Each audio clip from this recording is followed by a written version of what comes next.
Hi everyone. I thought you'd like to see what I've been up to for the past week or so with a very good friend of mine.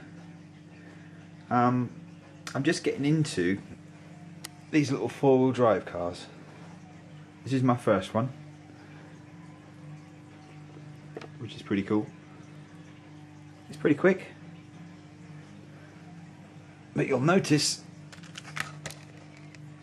that you can't steer it.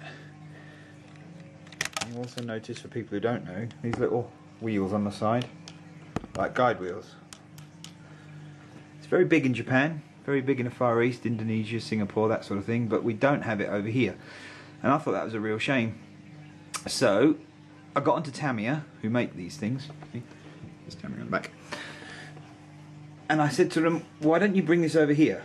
The email I got back was quite interesting. They said, yep, we'd love to, and we did do for a little while, but there are toy regulations, health and safety issues and all sorts of stuff that stop them from doing it. Which I think is quite odd, because this car is only 1/32 scale, which, if you don't know what that is, it's about the same size as a Scalextric's car, which runs on slots which you can fry your face on if you lay down too much across the track.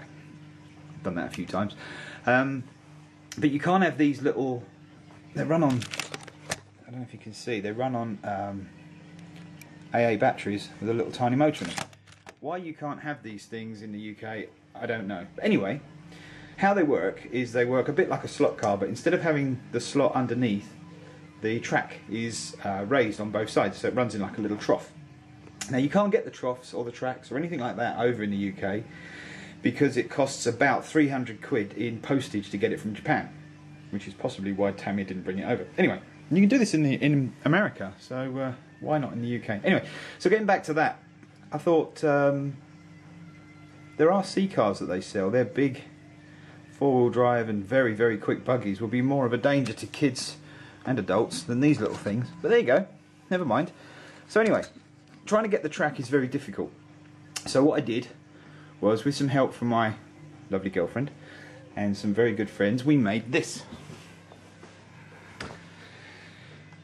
This is, it looks like there's two tracks, but it's actually one. There's only one crossover, which is here.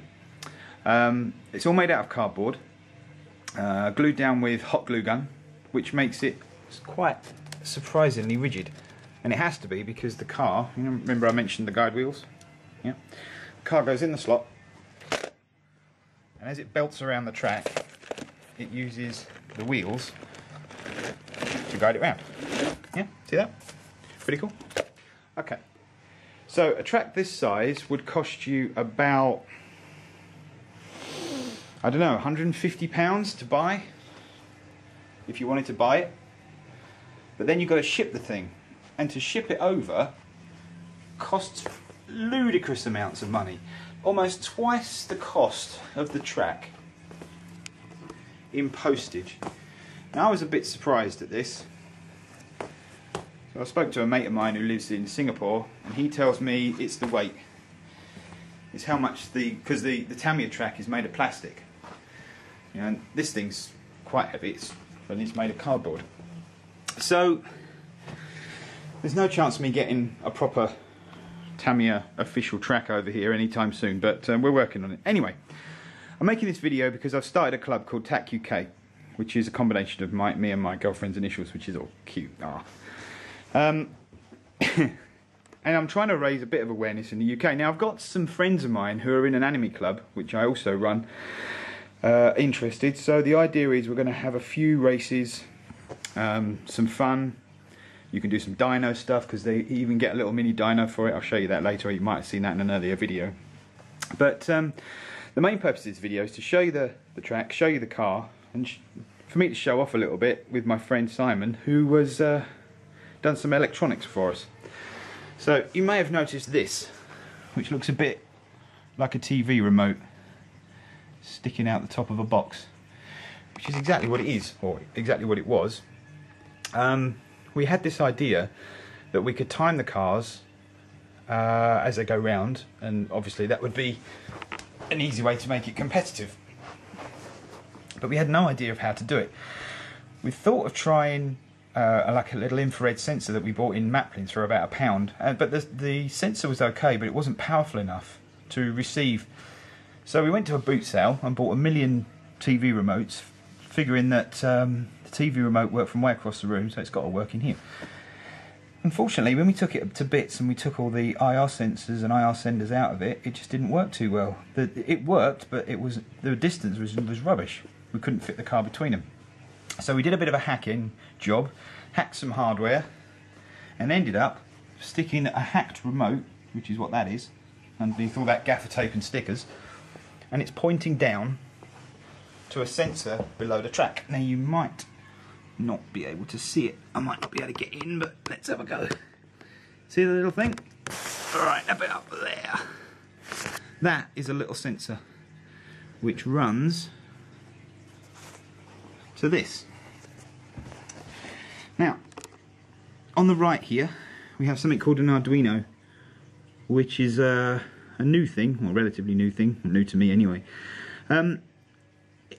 It's a bit like one of those experiment sets you used to get in Tandies or Maplins millions of years ago when you were a kid. You wire it all together on a breadboard like this, and you can make things go on and off and buzzers ring and what have you. But the clever bit is you can actually write to the chip. You can write a bit of code on a computer, send it down to the chip, and then it will do all sorts of things.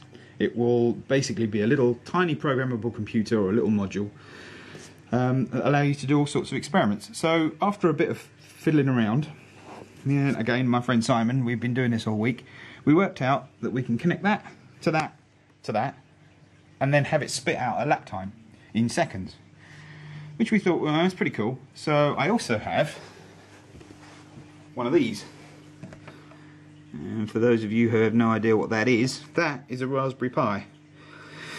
One of the new super duper computery things that is supposed to run the world and teach kids how to program. Personally, I think it's a good idea, but badly implemented because it takes ages for you to work out how the hell to do anything with it. But anyway, luckily for me, I've got a good guru who taught me lots and lots and lots about it, and has helped us enormously.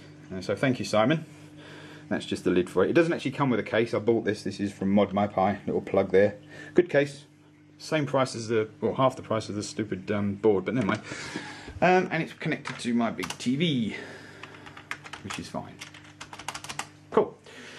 So what does it do? Well, when we turn it on, I'll show you the car running for a bit, and then we will have some lap times. The cool bit, the reason it's connected to that, is it can tweet, as you can see. Can you see it's got an internet cable into it? It will tweet the lap times, but not every single lap time. It will tweet the fastest lap time of today, and then if the car beats it, it will then print the higher lap time, or the lower lap time, depending on which way you look at it. So not to flood the Twitter stream with 1 million laps, because this thing goes quite rapidly around the track. The real cool part of these little cars is you can upgrade them, so you can make them go faster and faster and faster, and put all sorts of motors and wheels and cogs and God only knows what into it, and make it go as fast as you like. But what I'll do is I'll switch it on, and you can watch the car go around, and if you're real smart and you follow me on Twitter, which is at @TAC_UK, you can watch the lap times go up and down and as I improve the cars. So anyway, let's get the car going. There's a little switch underneath, probably a bit noisy.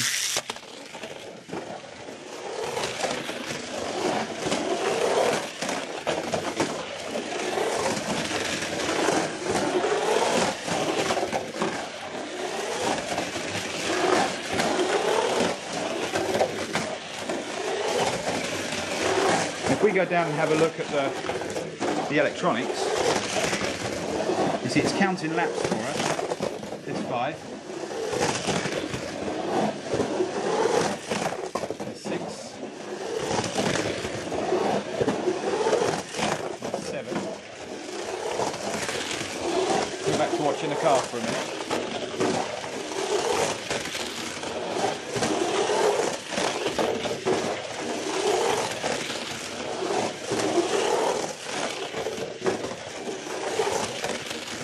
Start running here again, we'll go back to 0, reset everything. if we look up here, you should be able to see it's counting the laps. That's in milliseconds. So 5177 is 5.1 seconds.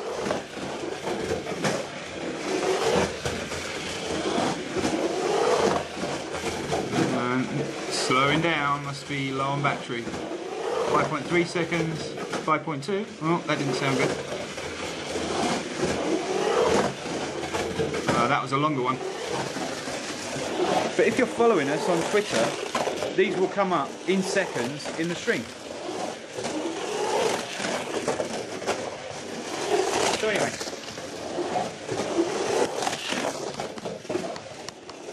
Let's give you some more pictures of the car running.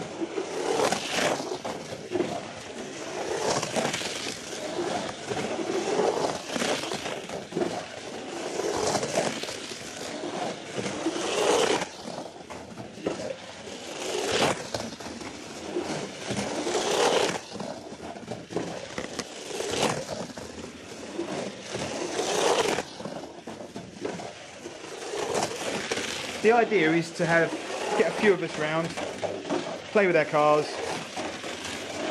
see what we can do with it. I think it's going to be great fun.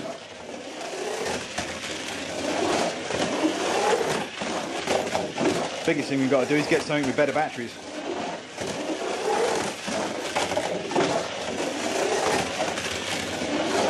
So anyway, thanks for watching. I'll shut this off now because this is going to drive me and probably the dog crazy. Off she goes. Thanks for watching, and you know, if you're interested in this sort of thing, let me know. Drop me an email. Follow me on tac_UK on Twitter. Also, there's a UK club which I've started for people in the UK who want to know a bit more about this. We've got over 40 members already. It's only been going a week. A lot of those guys are from Indonesia and Singapore and Japan and stuff like that. Real nice bunch of guys, full of information. But I'd really like some British guys to take it up, or girls, or kids, or whatever. So, from me and from Australasia, speak to you later.